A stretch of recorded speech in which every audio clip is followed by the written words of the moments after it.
আপোনালোকক 10,000 নিদিওঁ, এইবাৰ আমি আপোনালোকক 25,000 টকা দিম। কিমান দিম ডাঙৰ কৰি কওক?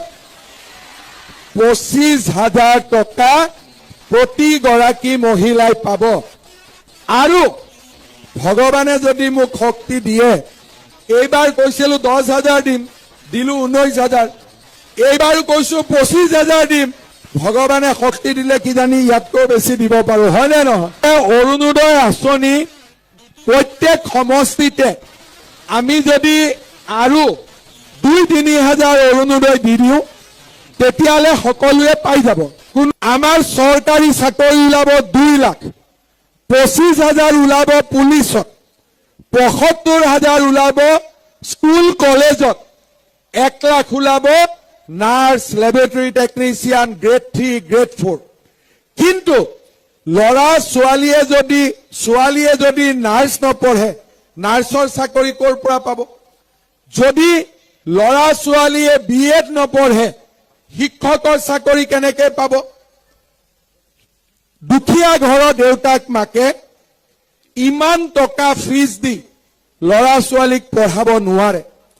নিযুত মইনা, নিযুত বাবু অকণমান কষ্ট কমিছে, কিন্তু এইবাৰ আমি 1 খোজ আগত যাব খুজিছো।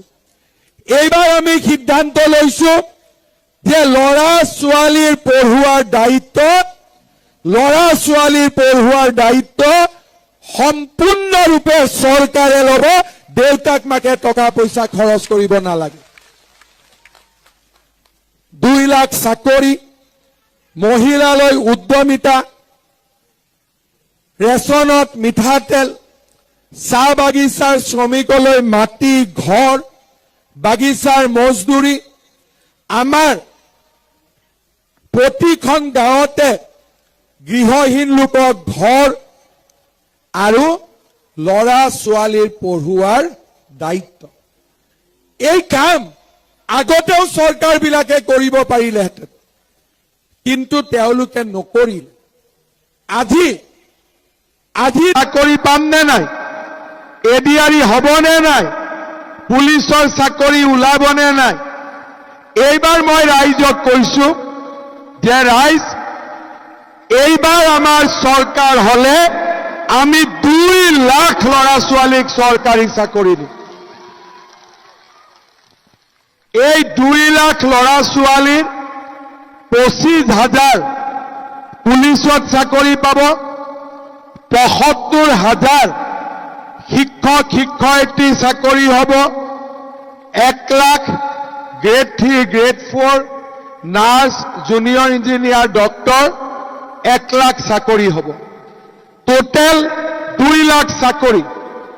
যোৱাবাৰ দিলো 1,65,000, এইবাৰ হ'ব 2 লাখ, টোটেল 3,65,000। 9,000টো কোনে কোনে পালে? 10,000ও পালে, 9,000ও পালে। কিমান হ'ল? 19,000।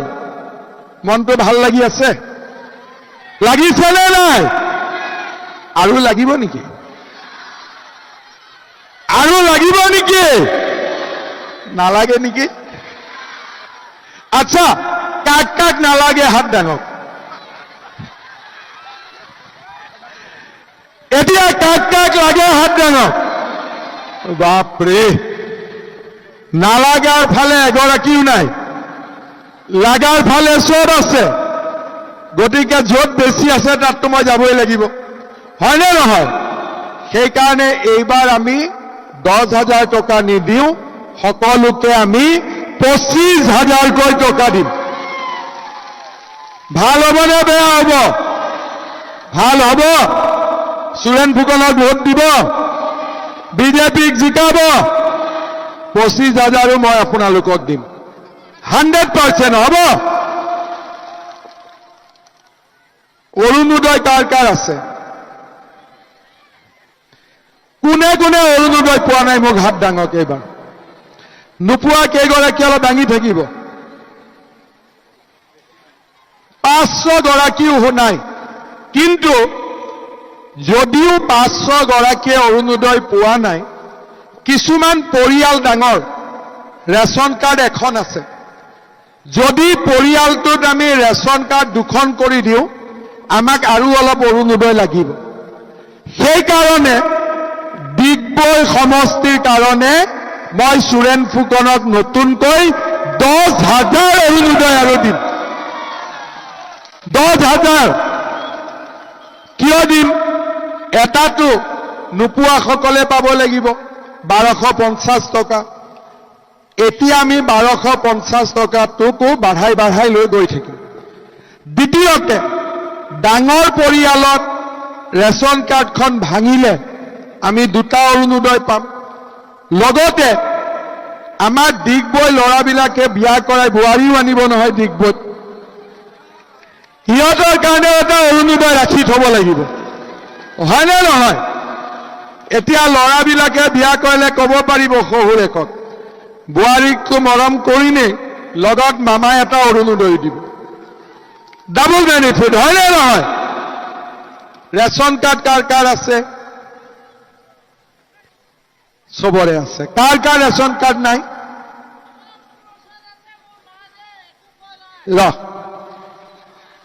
ৰেচন কাৰ্ড কাৰ কাৰ নাই? 50-100 ঘৰ 1000 ৰেচন কাৰ্ড দিলে চবেই পাই যাব। ৰেচন কাৰ্ডত চাউলটো পায়নে নাপায়? পায়নে? দালি পায়, নিমখ পায়, চেনি পায়। দালিটো ভাল নে বেয়া? ভাল, কমপ্লেইনটো নাই। চাউল পালো, দালি পালো, নিমখ পালো, চেনি পালো, আৰু কিবা লাগিব নেকি? আৰু কিবা লাগিব নেকি?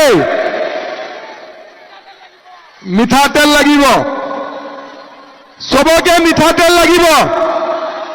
আধা লিটাৰ দিলে হ'ব? আধা লিটাৰ দিলে নহ'ব, পুৰা 1 লিটাৰ লাগিব।